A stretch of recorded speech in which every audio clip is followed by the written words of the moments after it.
उसी तरीके से जिफ के मान में कम होने पे आयनन ऊर्जा के मान में भी कमी होगी। अभी मैंने बताया कि आकर्षण बल अगर पेरेंट्स का बच्चों पे ज़्यादा है तो हम बच्चों को किडनैप नहीं कर सकते, और आकर्षण कम हो गया तो ईजिली वो किडनैप हो जाएगा। तो यही चीज़ इसमें लिखा हुआ है।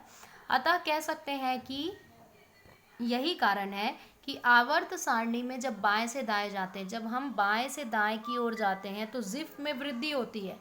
जिफ में वृद्धि होगी तो आयनन ऊर्जा में वृद्धि होगी। ऊपर से नीचे की ओर जाते हैं तो क्या होगा, जिफ में कमी होगी तो आयनन ऊर्जा के मान में भी कमी होगी। ठीक है, तो ये इम्पॉर्टेंट फैक्ट था। अब हमको परमाणु त्रिज्या के बारे में थोड़ा सा जानना है।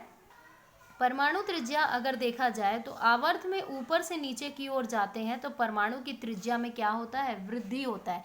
क्यों होता है, जाहिर सी बात है भाई, अगर ये आप परमाणु के कोषों की संख्या में वृद्धि होगी, और आप इससे पहले पढ़ चुके हो जब हम ऊपर से नीचे जाते हैं तो कोषों में वृद्धि होती है। अब कोष में वृद्धि हो रही है तो नाभिक से अंतिम कोष में उपस्थित इलेक्ट्रॉन के दूरी को हम त्रिज्या कहते हैं। लेकिन एक प्रश्न और आता है कि इलेक्ट्रॉन तो तरंग की भांति व्यवहार करता है, तो त्रिज्या हम कैसे ज्ञात करेंगे, क्योंकि वो तो कहीं एक जगह निश्चित नहीं है, ऐसे ऐसे घूमता रहेगा वो पूरे परमाणु में, मतलब चारों तरफ नाभिक के। तो याद रखिए कि परमाणु त्रिज्या कभी भी डायरेक्टली, मतलब सीधी तरीके से, तुरंत, है ना, हम ज्ञात नहीं कर सकते। उसको ज्ञात करने क्यों, क्योंकि इलेक्ट्रॉन का जो व्यवहार होता है वो तरंग की भांति होता है, इसलिए हम उसको कैलकुलेट, जो परमाणु त्रिज्या है उनका जो अनुमान लगाते हैं उनको इनडायरेक्टली फॉर्म पे लगाते हैं, जो 3 टाइप्स के हैं, सहसंयोजक त्रिज्या, वैंडर वाल त्रिज्या, धात्विक त्रिज्या।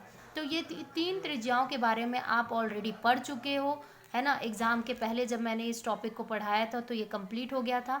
तो त्रिज्या निर्भर करता है किस पे, परमाणु के आकार पे। अगर परमाणु का आकार बड़ा है तो त्रिज्या की मात्रा भी, मतलब त्रिज्या के मान में भी वृद्धि होगी।